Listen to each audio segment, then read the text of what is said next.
As a mother and a grandmother, I'm in awe of the strength of the parents of those who have children that now serve.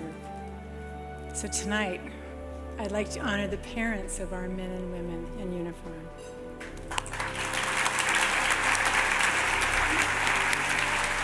I can't begin to imagine how much you must worry. But I want you to know that tonight is one night you don't have to worry, because tonight, your children are safe. Come and give your parents a hug. Oh no!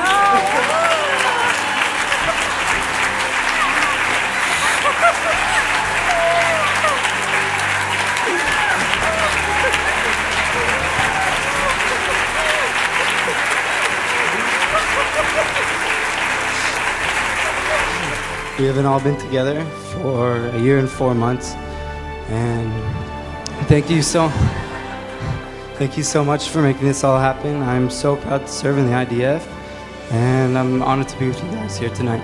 Thank you so much. So this